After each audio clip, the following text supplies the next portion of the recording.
चलिए question number 33 से पढ़ना शुरू करते हैं।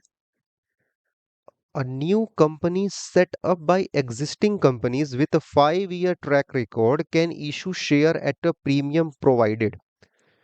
ध्यान समझना इस बात को। एक कंपनी जिसकी स्थापना किसी दूसरे कंपनी द्वारा की गई है जो पहले से मौजूद है, ठीक है ना। जैसे कि एग्जांपल के तौर पे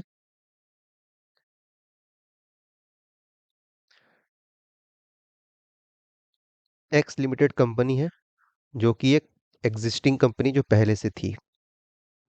उसने क्या किया, एक A B C limited company को ओपन किया, ठीक है। उसको ओपन किया तो एक्स लिमिटेड पहले से थी। उसने एक्स वाई जेड कंपनी को ओपन किया है, ठीक है। अ न्यू कंपनी जिसको किसी एग्जिस्टिंग कंपनी ने ओपन किया है with a 5-year track record. इस कंपनी का ट्रैक रिकॉर्ड कितने साल का है? 5 सालों का। मतलब ये कंपनी 5 साल पुरानी है। ये कंपनी 5 साल पुरानी है जो एग्जिस्टिंग कंपनी है। तो क्या ये कंपनी शेयर इशू कर सकती है प्रीमियम पे? क्या ये कंपनी प्रीमियम पे शेयर इशू कर सकती है एग्जिस्टिंग कंपनी?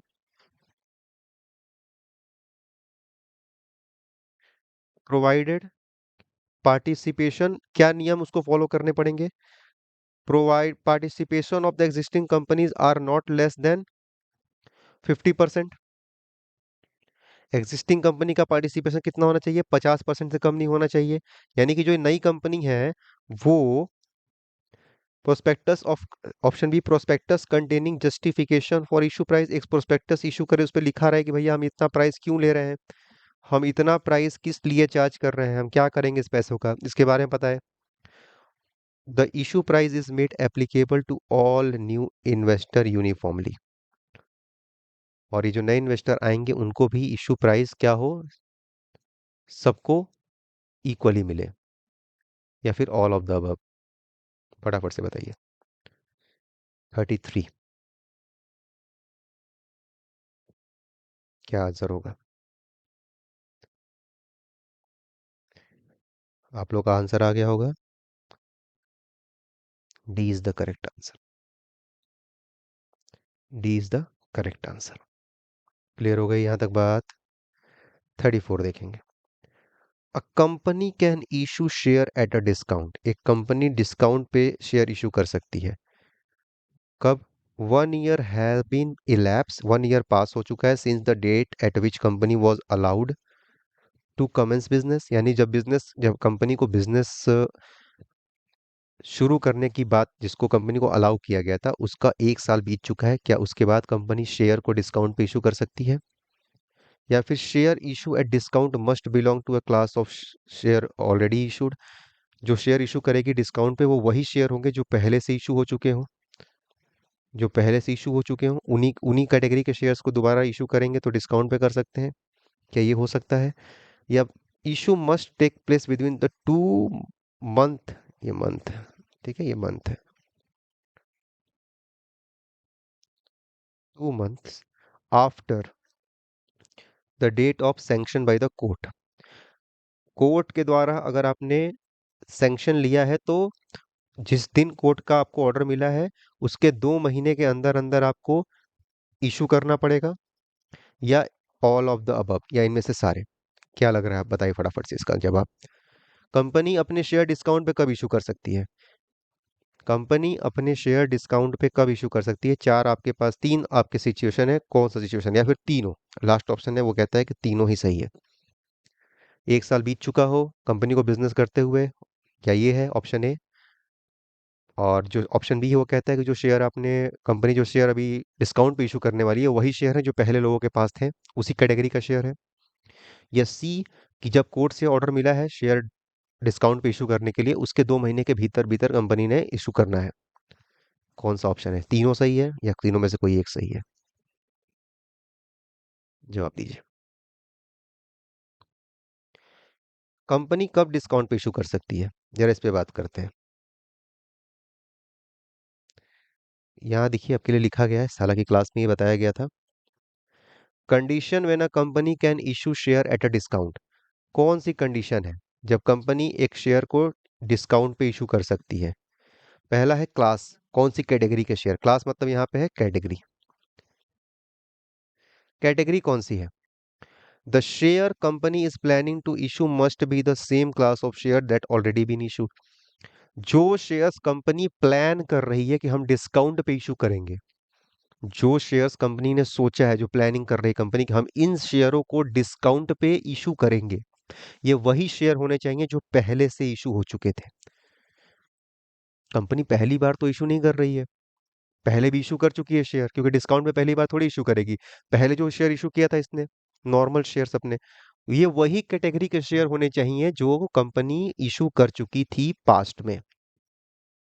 क्लियर हो गई? एक तो ये होता है, एक कंडीशन ये है।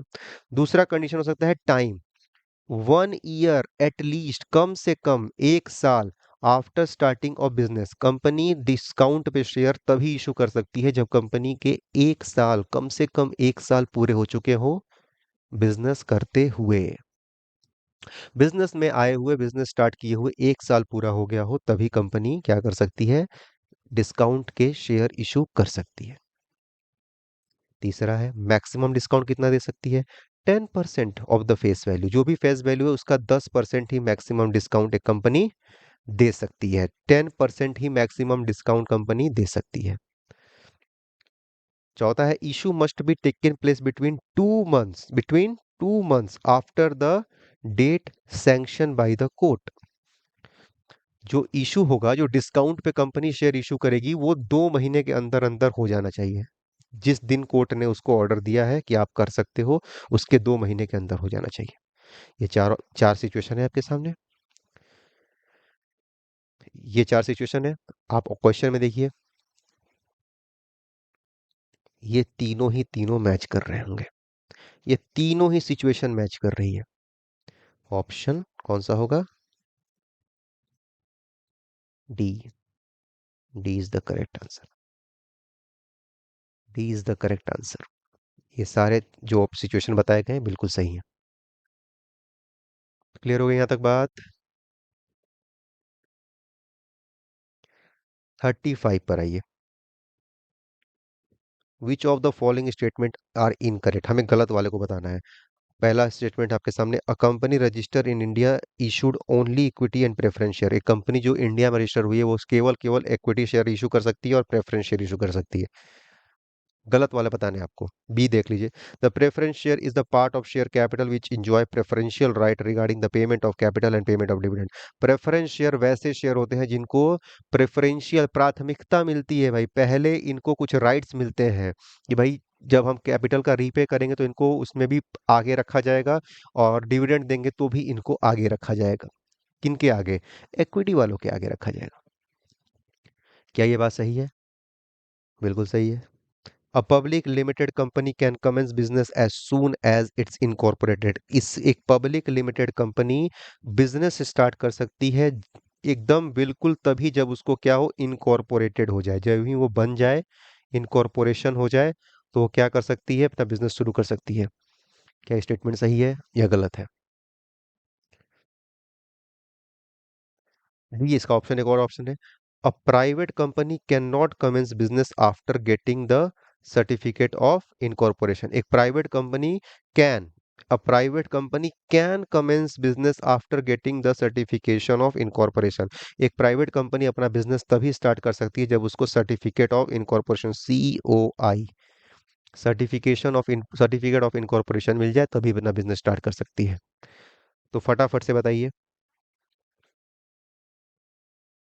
35।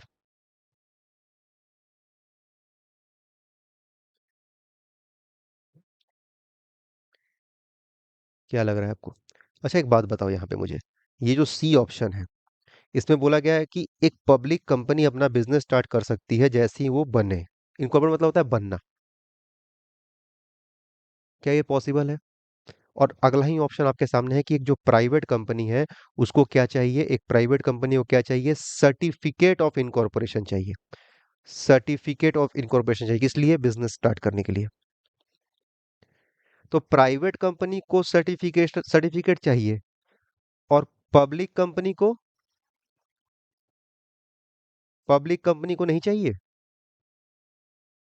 वो बस उसने अपना अपना अपना बिल्डिंग बनाया, अपने लोगों को रखा और वो बिजनेस शुरू कर सकता है क्या?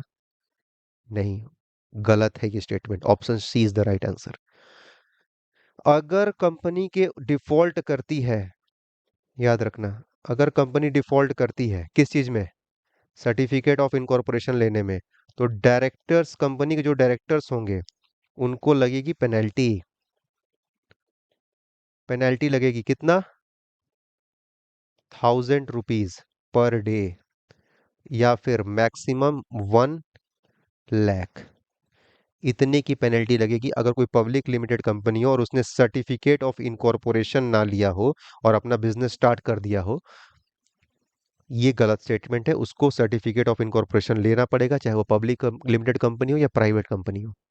उसके बाद ही आप अपना काम शुरू कर सकते हो, और अगर ऐसा नहीं करता तो उसके डायरेक्टर पे लगेगी पेनल्टी, और वो पेनल्टी 1000 रुपया पर डे से होती है और मैक्सिमम 1 लाख रुपया तक पेनल्टी लगता है। ऑप्शन सी गलत है। Option C is the right answer, क्योंकि हमें इनकरेक्ट बताना था।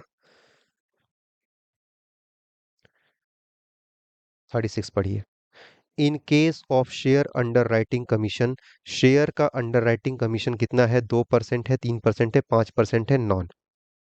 बताइए फटाफट से इसका आंसर।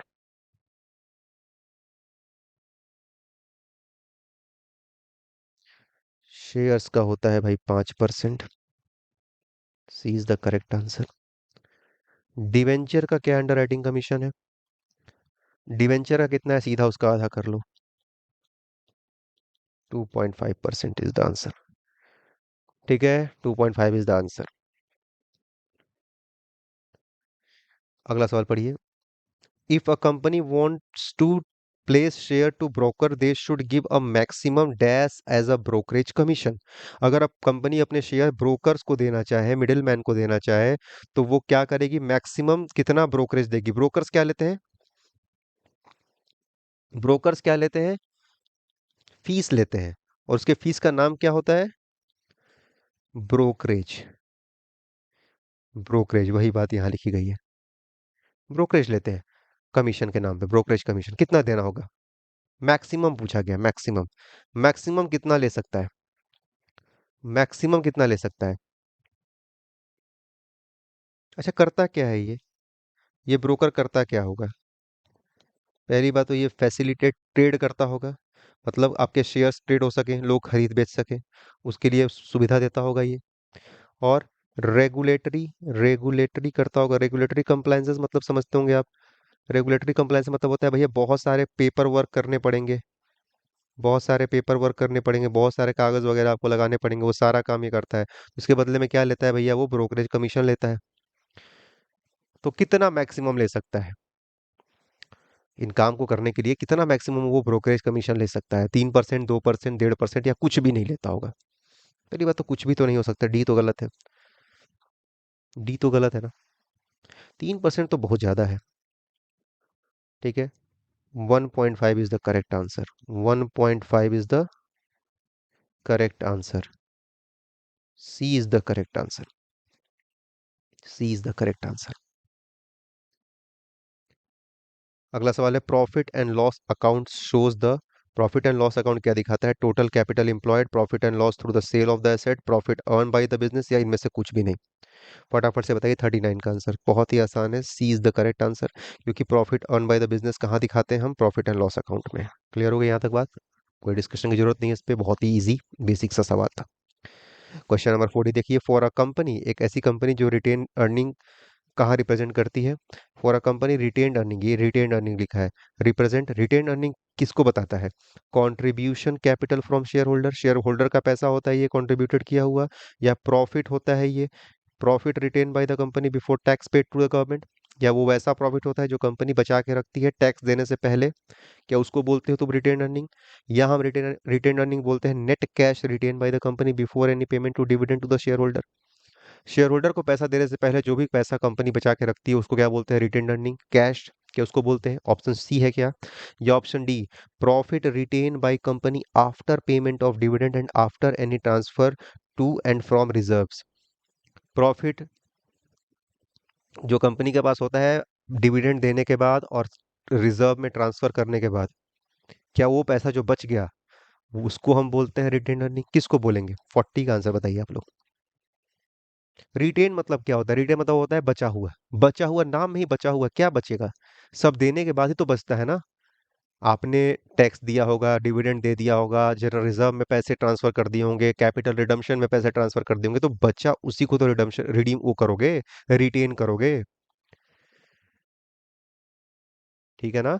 हम कब रिटेन करते हैं पैसा? कंपनी कब पैसा रिटेन करती है प्रॉफिट को? जब सारे कंपलसरी पेमेंट हो जाए। कंपलसरी पेमेंट होने के बाद पैसा, वो बचा हुआ पैसा रिटेन करती है। Option D is the correct answer. Option D is the correct answer, लिख लीजिए।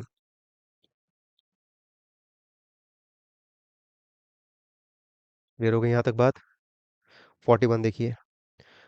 द अंडर राइटिंग अकाउंट कौन सा अकाउंट होता है भाई? अंडर राइटिंग अकाउंट कौन सा अकाउंट है? रियल अकाउंट है, नॉमिनल अकाउंट है, पर्सनल अकाउंट है, या फिर नॉन ऑफ? इनमें से कोई अकाउंट है नहीं। पहली बात तो कोई अकाउंट नहीं हो सकता, ये गलत है। कोई ना कोई अकाउंट तो होगा। बताइए।